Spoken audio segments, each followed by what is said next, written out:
اگر آپ کا یہ نظریہ پختہ ہے غصہ حرام ہوتا ہے اور یہ سچ مچ کا نظریہ ہے تو آپ کے برین میں جب یہ نظریہ بیٹھ جائے گا تو آپ غصے کے بارے میں ویسے ہی کمزور پڑ جائیں گے، کیونکہ آپ کو پتہ چلا کہ غصہ حرام ہوتا ہے۔ تو بنیادی طور پر بہت ساری چیزیں ہیں جو کہ مذہبی نظریات سے بھی ہم سیکھ سکتے ہیں۔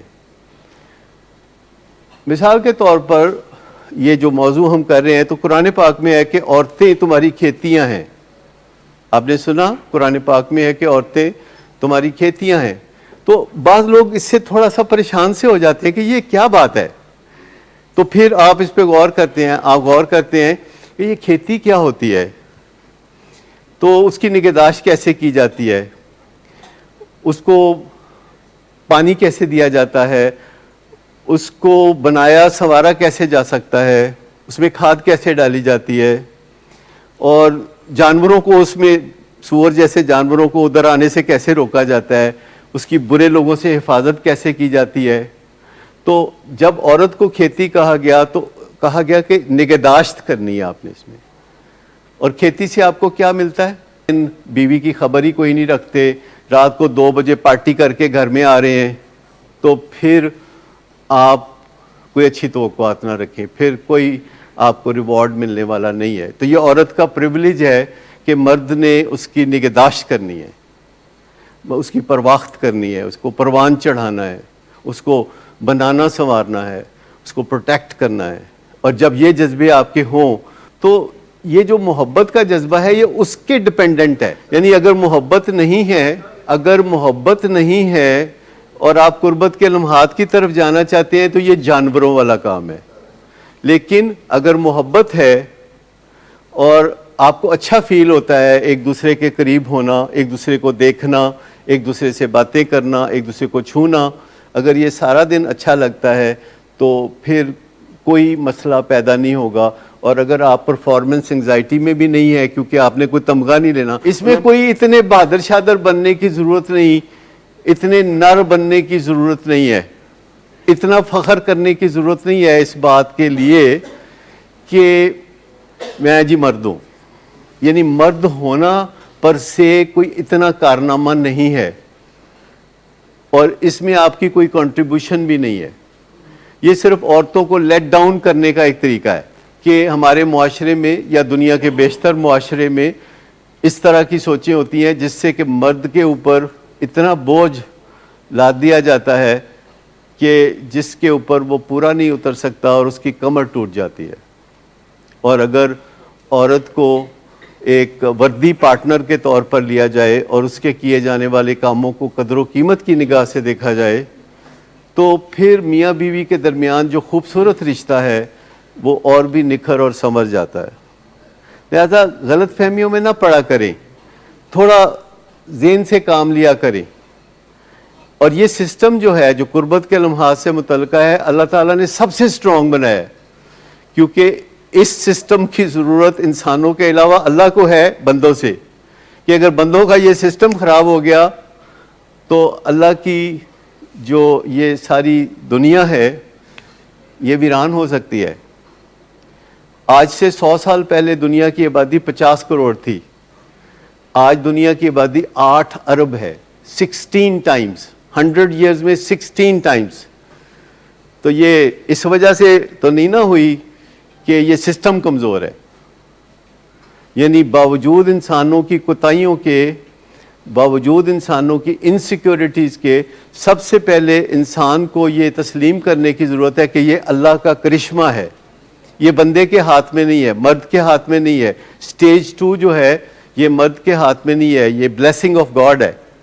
اگر آپ اس سے کنیکشن بنائیں، اسپرچول کنیکشن بنائیں، تو آپ کو کبھی مشکل پیش نہیں آئے گی اور آپ ایک نارمل زندگی گزارنے میں آسانی محسوس کریں گے۔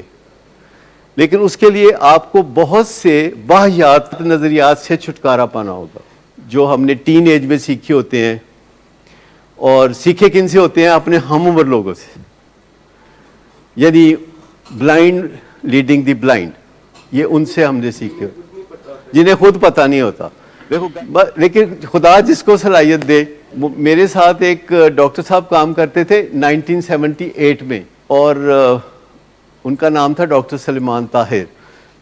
اب وہ انگلینڈ میں برمنگم میں سائیکیٹرسٹ ہیں اور ریٹائر بھی ہو گئے.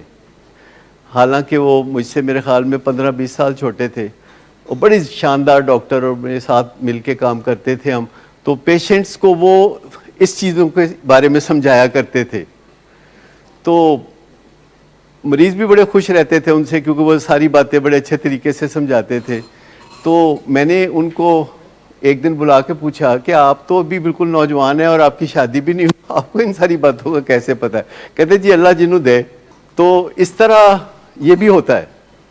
لیکن میں آپ کو بتاؤں کہ آپ میں کوئی بھی مسئلہ ہو, آپ میں کوئی بھی کمی ہو, ایک اوپر والے کا اگر آپ ساتھ رکھ لیں اور اس کے فضل سے مایوس نہ ہو تو ریکوری بھی ہو جائے گی, نشے بھی چھوٹ جائیں گے اور آپ زندگی میں کبھی ناکام بھی نہیں ہوں گے. آپ کے جو چند سال ضائع ہوئے ہیں یہ بھی کور ہو جائیں گے, آپ کی عزت بھی بحال ہو جائے گی. یہ سارا کام جو عزتیں اور ذلتیں ہیں وہ ہے کرنے والا. آپ نے اپنے حصے کا چھوٹا سا کام کرنا ہے, بہت زیادہ نہیں, چھوٹا سا. آپ نے 100% ایفرٹ نہیں کرنی, 50% بھی نہیں کرنی, لیکن زیرو پہ بھی نہ رکھیں. کوئی 10-20%, کوئی 30%, 40% تک کوشش کریں.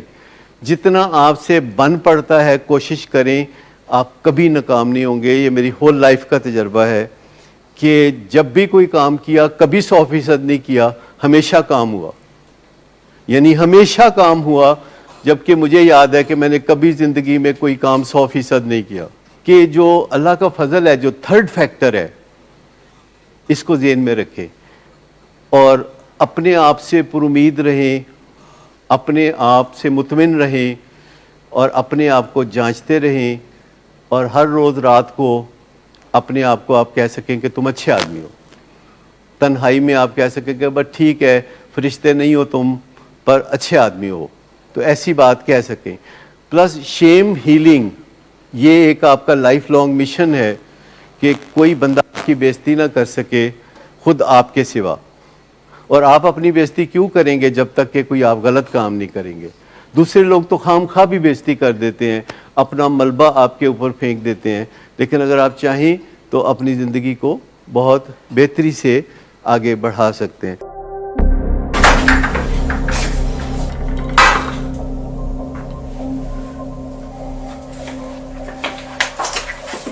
آج پھر بھی کرایا نہیں تو ان بچوں کا ہی خیال کر لو. بند کرو تم اپنی بکواس. لیکن تم اپنی گھٹیا کو تو سے باز مت آنا. تم ہو ہی گھٹیا انسان. تم ہوتی کون ہو مجھے روکنے والی؟ تمہارے باپ کے مال کی پیتا ہوں کیا؟ شراب نوشی کی وجہ کردار کی خرابی نہیں, موڈ کی خرابی ہے. شراب نوشی کبھی بھی نشے کی بیماری میں بدل سکتی ہے. نشے کی بیماری ہر سٹیج پر قابل علاج ہے. مدد حاصل کیجیے کیونکہ وہ ایسا نہیں کرے گا. ولنگ ویز سے مدد حاصل کیجیے, کہیں سے بھی مدد حاصل کیجیے, لیکن فوری مدد حاصل کیجیے.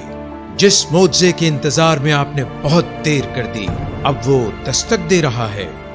مدد حاصل کیجیے, مدد حاصل کیجیے, مدد حاصل کیجیے.